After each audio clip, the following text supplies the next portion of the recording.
Ola, Bea, benvida ás nosas entrevistas na corentena que estamos facendo con artesáns da zona de Compostela que formen parte da Artesanía de Galicia. Neste caso queremos presentar o teu proxecto, Espacio B, e xa que estamos falando contigo, pois encantados de que ti mesma nos contes que o que fas, que é Espacio B. Pois moitas gracias por invitarme e por contar co meu proxecto. Pois Espacio B xurde da necesidade de poder axudar as persoas a mellorar a estética dun espacio, non? Desde fai un ano decidín emprender de novo e, bueno, dai xurde Espacio B como marca persoal. Para min un espacio significa aquel entorno físico que me permite interactuar en el e desarrollar a miña creatividade. E a B é, pois, as iniciales do meu nombre e apelido, Bea Barril. E, bueno, aí xurde esta nova experiencia e proxecto, non? Uh-huh. Que levamos aí en paralelo. Cando foi que comezaches con el? Canto tempo levades? Pois levo actualmente un ano, pero decir que, bueno, eu levo 20 anos no sector como deseñadora de espacios, escaparatista e tamén fago restyling de imaxe. E, bueno, é algo, forma parte da miña pasión, para min a miña profesión é a miña pasión. A min, pois, bueno, desde nena sempre me encantou subir a un desván, coller objetos abandonados e darlle unha nova utilidade. É algo innato en min que sempre me caracterizou, bueno, pois un pouco, sempre me encantaba pois poñerlle orden e estética a cada espacio, non? Entonces, bueno, eu creo que eso o levas aí de dentro. E despois de 10 anos, pois decidín eso, volver a emprender, porque, bueno, non me quería desvincular do meu sector e da miña pasión. Entonces, bueno, un pouquiño volver aos inicios. E con que tipo de sectores traballas? Porque estiven vendo na túa página web que traballas entre outras cousas con hostelería, que é un sector que nos na revista Pincha falamos moito dos bares e restaurantes da cidade. Traballas con hostelería? Non sei se con máis, cales son eses mundos nos que te moves?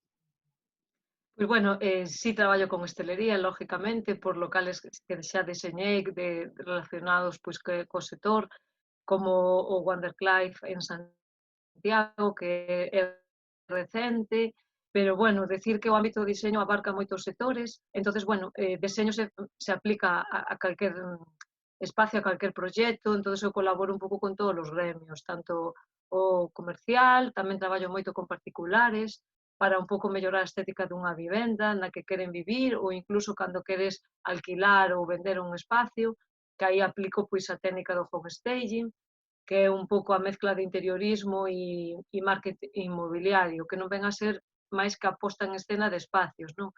E que para min un pouco a posta en escena de espacios se traslada a calquer proxecto, sea un local de hostelería, sea un negocio de calquer, sea pois unha librería, calquer espacio, ou como a túa propia casa, incluso pois, por estancias, non? É dicir, a posta en escena pode ser dun salón, dunha cociña, de calquer espacio no que se interactúa, non?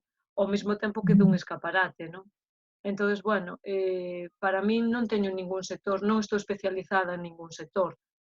Basicamente, pois estou especializada en servicios de interiorismo e escaparatismo, pero aplicado pois a calquer concepto, a calquer espacio, a calquer cliente. Uh-huh. Pero cales serían algúns exemplos de traballos que teñas feito ata de agora? Pois un pouco, se me baso en escaparatismo, decir que estou acreditada por artesanía desde fai un ano e, bueno, para min me abriu outras portas, o poder interactuar co gremio dos artesáns, que para min é moi importante. Pois decir que, bueno, aí destacar, por exemplo, a posta en escena que fixen en Artesanía no Prato, que foi un pouco con mestura de distintas pezas de artesáns, pois tiña que facer unha posta en escena para potenciar eses produtos. Entonces, bueno, aí había unha mezcla de materiales, de cores e demais.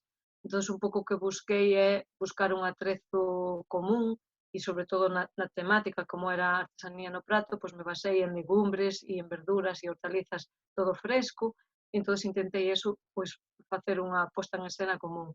Despois tamén en novembro, no San Martiño, na feira cabalar que hai en Teo, pois tamén fixemos unha posta en escena dos artesáns de Teo, porque eu tamén pertenzo ao Concello de Teo, e aí, pois, 14 artesanos, o que fixeron foi, pois, traerme o seu produto, eu incluso, pois, os visitei, os seus talleres, para ver que pezas tiñan, de onde procedía esa materia prima, e aí un pouco o que busquei foi facer o antes e o despois, non? De onde procede esa materia prima e que resultado temos con esa materia prima. E un pouco eso, pois, o fixen cos 14 artesáns e fixemos tamén unha posta en escena como un pois moi atractiva, a verdad que gustou moito. E despois, bueno, pois se me baso no tema da hostelería, pois teño recentemente, como vos comentaba, o Wonderclife Café, que era unha cafetería que había en Santiago, e aí os seus donos pois quixeron darlle pois un cambio de estética e un lavado de imagen, pero aproveitando parte das cousas que había ali. Despois teño Finca Goleta, que foi na Mariña Lucense, pois unha casa rural que aí un pouco que querían facer é un estilismo no exterior, cambiar o seu mobiliario que levaban con el desde facía un montón de tempo e querían darlle un aire novo, crear unhos ambientes na zona exterior que pasa a río ao lado, non? E entonces buscar como crear distintos ambientes, zonas de tumbona, zonas de mesa para desayunar, un pouco así buscar ambientes para que o cliente final pois se sinta máis confortable na súa estancia, non? Entonces, bueno, basicamente teño así un pouco unha mestura de proxectos diferentes e, bueno, eu un pouco o que intento nos meus proxectos é aplicar a miña metodoloxía das 3 Rs, que se basa en respetar o existente, reducir os custes e resaltar a estética. Que quero conseguir a través da miña metodoloxía? Pois que os proxectos sean máis sustentables, que o deseño este ao alcance de todos e buscar un pouco como potenciar eso, non? Para min é moi importante que as cousas, na medida do posible, pois permanezcan no paso dos tempo e non se queden pois na memoria dos recordos, non? Esa tradición, esa cultura, de feito, o estar en Artesanía de Galicia me permite estar máis en contacto co gremio artesanal e para min, por exemplo, unha das miñas metas é poder diseñar un espacio con pezas de deseñadores galegos, non? Ujú. Para min eso sería o ideal, non? Porque creo que temos moito talento e moitos recursos e non necesitamos a veces exportar cousas de fora, non? Entonces, bueno, un pouquiño pois sería eso, sería un dos O teu proceso de traballo, quero dicir, falabas das 3 Rs, que é o que buscas sempre nos teus proxectos, pero como é ese momento desde que te encargan un traballo ata que está rematado, que proceso levas? Pois, bueno, a mí me encanta interactuar moito co cliente, primeiro esa primeira toma de contacto, empaparme un pouco de todas as súas ideas, do que busca, de que non lle gusta, é dicir, facer aí como un análisis de todo o que necesita, un briefing, non? E despois, a partir de aí, empezo un pouco a plantear de maneira con bocetos ou incluso, bueno, empezo un pouco a proxectar eu, non? Na miña cabeza e plasmar en papel un pouco o que o cliente me acaba de contar e empezo un pouco a desarrollar propostas. E en base a eso, pois vexo un pouco cal é o que máis vai acertado co cliente, o poño en común con el e empezamos a traballar en paralelo, non? A mí me gusta que o cliente participe moito no proceso do deseño de calquer espacio ou calquer proxecto e a idea é que el poida interactuar comigo e opinar. A mí non me gusta impoñer un deseño, nin unha tendencia, me gusta que o cliente se identifique co espacio no que vai a vivir, o local no que o seu negocio, a súa imaxe, que se identifique con eso, non? E que e non, a veces non é cuestión dunha tendencia, a veces é cuestión de que ti te sentas confortable, que en base ás túas necesidades, nun espacio. Habrá xente que lle gusta ter máis menos elementos, lle gusta saturar de cores ou non. Eu, claro, intento, na medida posible, ser neutral e aconsellarlle en base ao que está buscando o cliente, non? Pero, sí, para min é un proceso moi de interacción continua. Agora que estamos nesta época de confinamento, crees que cambiará algo ou estás xa dándolle voltas a facer algún cambio de cara a cando xa volvamos a traballar fora das nosas casas? Pois sí, a ver, a verdade é que vai haber un cambio, é evidente, e temos que empezar a reinventarnos, a plantearnos cousas novas. De feito, bueno, pois eu xa estou empezando un pouco a analizar outras vías de como interactuar cos clientes, de como poder ir a un espacio, é dicir, vamos a ter que marcarnos unhas normas e unhas novas estrategias e o mercado vai a cambiar, non? É dicir, ao millor dedicarme máis a mellorar o entorno no que eu vivo ou no que teño que este confortable de algunha maneira, non? Entonces, si en base a eso, pois ao mellor plantearnos pois exposicións virtuais, visitas virtuais a espacios, teremos un pouco que desarrollar máis eses campos, non? E sacarlle máis partido á tecnología, lógicamente, porque vamos un pouco nesa liña. Falábamos antes de que estás en Artesanía de Galicia pola parte de escaparatismo. Como crees, é unha parte na que os clientes teñen que valorar, non, esa parte de ensinar o seu produto. Crees que se está valorando suficientemente? Por que é tan importante como amosa o seu produto? Pois a ver, basicamente porque é un medio de comunicación, non? Un escaparate, unha posta en escena nunha feira, nunha pop-up, como ti presentes o produto é o que, como se suele dicir, o que entra polos ollos, non?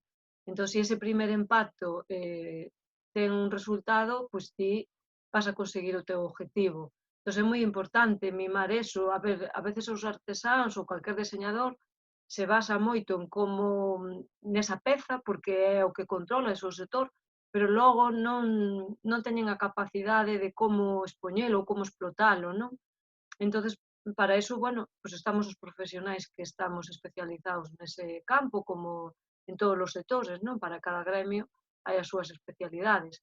Entonces, eu creo que é importante pedir asesoramento, pedir consello, porque a veces poñemos un atrezo que saturamos co atrezo, entonces lle sacamos valor a esa peza inconscientemente, non? Entonces, ao mellor fas o resultado rebote, que a xente se fija máis en como estaba colocado unha calquer ornamento que puxeches ali e non a peza que queres vender, non? Entonces eso, pois, claro, é que hai que estudialo un pouco para cada caso. Non é o mismo expoñer, pois, tecidos que cerámica. Pois aí está ben que existan proxectos como o teu que axuden moito a saber vender o que tes, e tamén me parece moi interesante o que falabas da reflexión que temos que facer estes días de dar valor ás pezas antiguas, ás pezas únicas. Non sei se pensas que un pouquiño a xente empeza a valorar iso ou todavía temos moito camiño por andar. A ver, hai xente que xa o está facendo, pero aínda hai moito camiño do consumismo, é dicir, que pasa que, bueno, todo é unha reflexión e hai que ir educando a xente pouquiño a pouco, non? Pero a veces xa non é solo eso, a veces a xente, eu moitas veces alguén acude a min e me dice que quero darlle un cambio a esta vivenda, que estou xa saturada destas pezas, estou aburrida, e a veces simplemente é como colocalas de forma diferente e estratégicamente, non é, e me pasa, non, de darlle un lavado de cara a unha vivenda, aproveitar cousas que temos e a xente dice, jolín, pois mira, colocado desta maneira xa parece distinto, ou simplemente cambias os complementos, non? Eu normalmente intento aproveitar todos os recursos, pero dándolle un lavado de cara, lógicamente. E logo xa o que non se pode aproveitar, pois non se pode aproveitar, pero Como se sorprenden moito dos resultados. sí, a verdad que moita xente sí, porque pensa que non se imaginan a de recursos e a de cousas que podemos aproveitar. Entonces, bueno, aí vai tamén en base á persona que tamén te asesora, non? Eu son desa ideología de poder respetar as cousas, pero eu entendo que tamén a nosa labor forma parte deso, porque para min que me den un espacio vacío, me den pista libre, pon o que queiras, fai o que queiras, eso, bueno, pois sempre vai a quedar ben porque aí podes facer un pouco o que queiras. A cuestión está cando te tes que adaptar ás cousas e para min esos son os proxectos que ao final teñen unha esencia, non? Eh, pois buscar un pouquiño, sacarlle rentabilidade para min é como descubrir a mellor versión dun espacio, non? Pero cos recursos que hai ali. Moi ben, Bea, pois encantados de coñecer o teu proxecto. Quédanos que nos digas un pouquiño onde seguirte, páxina web, redes sociais, onde podemos ver máis sobre o teu traballo. Pois, por exemplo, nas redes sociais, tanto en Facebook como en Instagram, o nome tal cual o nome do meu proxecto, Espacio B, e despois na miña web, que é espaciob.com, e, bueno, tal cual o logo, non é nada que sea diferente, entonces Podemos é moi fácil de buscar, e aí podedes ver un poquiño, pois, algún proxecto máis de cerca e ver un poquiño as cousas que realizo e que levo a cabo e poder seguir por aí un pouco a miña traxectoria. Pois seguiremos encantados o teu traballo. Moitas grazas por esta entrevista, que vaia todo moi ben agora que estamos na casa e unha vez que poidamos sair con máis normalidade. Moitos bicos e noraboa polo teu traballo. Pois moitas gracias a vos.